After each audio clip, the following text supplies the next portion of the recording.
Doom Eternal's Ancient Gods DLC continues the main game's relentless action and intensity, but dialed up to 11. The fights are sweatier, the enemies are tougher, and it features a boss fight that's even harder than the Icon of Sin. And I'm only speaking after playing it on Ultra Violence.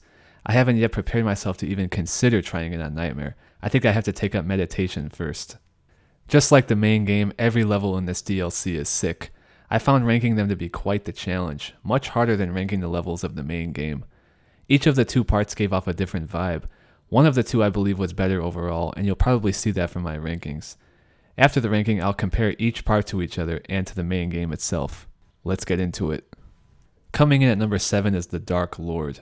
Just like Sentinel Prime, I have to put this level low on the list because it isn't a full level, it's just a boss fight. But unlike the Gladiator in Sentinel Prime, I found the Dark Lord fight to be tedious and not fun. It's essentially a glorified Marauder fight. I found it to be the least fun boss fight of both the DLC and the main game. Even after I was pretty good at the fight on my second playthrough, I was looking forward to it being over, and not in a rewarding way like the Icon of Sin. Now the Dark Lord himself was awesome. The cutscenes and his voice and dialogue were epic.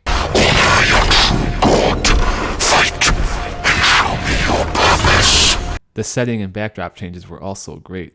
It's too bad the fight itself, especially since it's the ending fight of the entire DLC, didn't deliver. I know I said every level in the DLC is sick, but since I don't count this as an actual level, I didn't actually lie. Next up is Immora. Okay, enough negativity. Despite being the second lowest on the list, this level is still sick. The opening takes you straight into the heart of hell, a perfect location for the game's final showdown. Witnessing a great battle taking place in the background as you yourself mercilessly slay demons is too epic. Similar to Ark Complex and Final Sin from the main game, Immora focuses on combat and action over figuring out where to go. Platforming is minimal. Chances to breathe are minimal. It's straight up demon slaying right from the get-go. You're bringing a war to the capital city of hell, so you can expect the entirety of the Dark Lord's armada to want to neutralize your ass ASAP. Tyrants, marauders, armored barons, doom hunters, and mancubi want nothing more than to delete you from existence. One of my favorite parts is when you have to fight the two marauders at once while Screecher zombies roam around the arena. This was a great test. Screecher zombies overall I thought were a great addition to the game. My other favorite part was the seemingly endless horde of stone imps right at the end. It pains me to put this level as 6th. That should tell you something about the other levels in this DLC. What holds this level back were the same reasons keeping me from putting Final Sin as number 1 in my previous video. Its pacing and lack of build-up. It also clocked in as the DLC's shortest level under Dark Lord. Ranking it here was a hard decision, as I think the next level on the list has it beat by only the slightest of margins. The World Spear is number 5. This level's visuals are beautiful, reminding me of a combination between Exaltia and Terras Nabad. It's the intro level to the second part of the DLC, so it introduces you to new enemies, the awesome new Sentinel Hammer, and the Meat Hook grapple, the latter of which I think is the main reason this level is great. This level featured a bunch of fights with the grapple point overhead. These fights were way too fun. How could another skillful option for speed and mobility be a bad thing? Soaring around the arena quick-scope headshotting demons mid-air or hitting their weak points, or at least attempting to, was a great addition to this level. Sadly, I don't believe these returned for Part 2's subsequent levels. Other memorable parts were the BFG ammo ambush, riding a fucking dragon, and the immaculate cutscenes. He is worthy.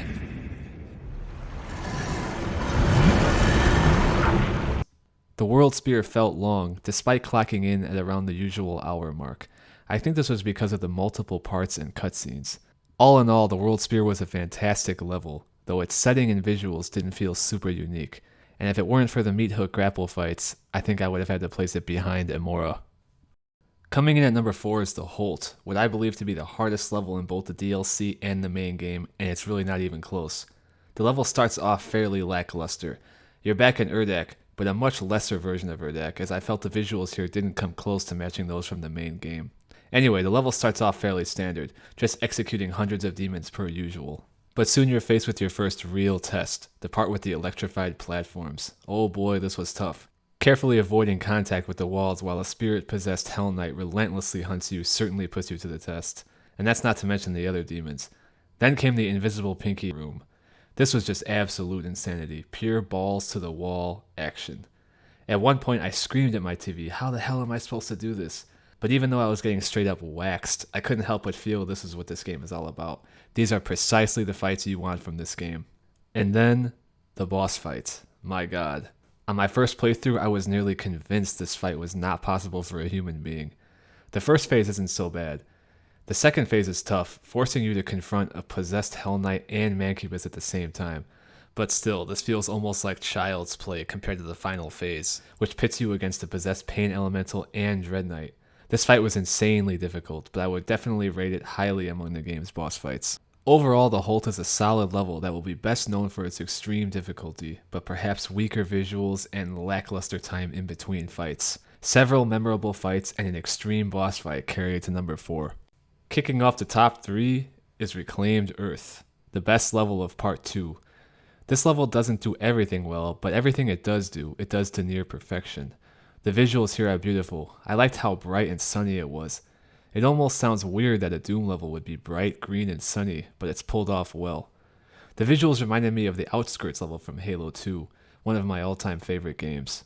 Reclaimed Earth reminded me heavily of Ark Complex. The indoor sequences, the focus on combat over navigation, even the purple water. I'm not sure if I was reading too much into it, but I was constantly reminded. The first arena battle of the level occurs just a few minutes in and it throws everything at you.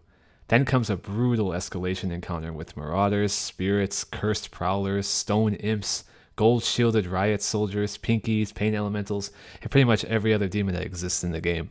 The most fun and memorable fight is the room with the seemingly endless amount of hammer pickups. Constantly slamming demons with the hammer was way too fun. This again reminded me of the part from Ark Complex when you get the Berserk power-up in the hotel lobby. Reclaimed Earth is a quick, relentless, combat-focused level that goes all out multiple times. It's hard to get much better than this. I barely put this above the Holt, but I did because there wasn't really a single part I disliked. And we've arrived at the top 2. UAC Atlantica is such a sick level to start off the DLC, immediately showcasing the gorgeous visuals this game has become known for.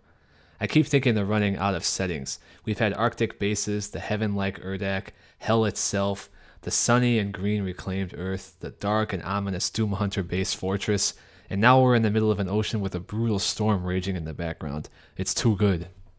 You begin to quickly realize that this expansion isn't messing around.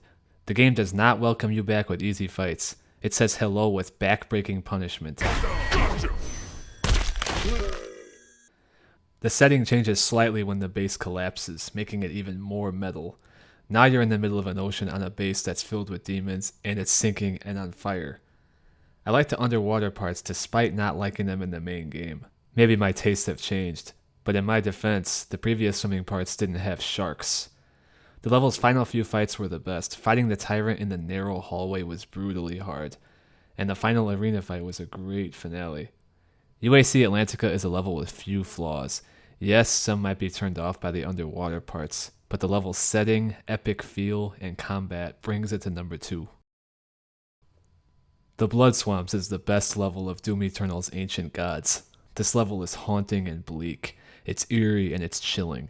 The greenish-gray skies, the lifeless trees, the sinister and gothic-looking architecture, it gives you an overwhelming sense of doom and loneliness.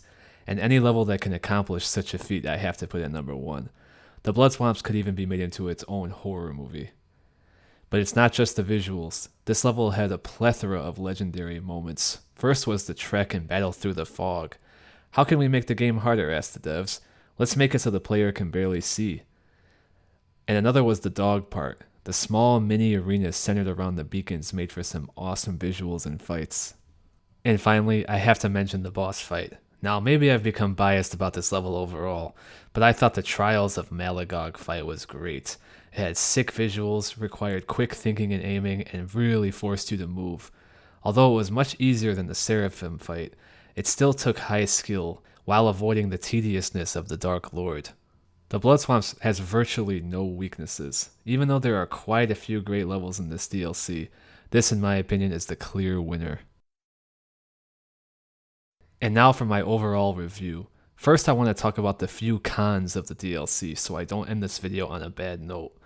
I felt the DLC had 2 primary downfalls compared to the main game. One was the music.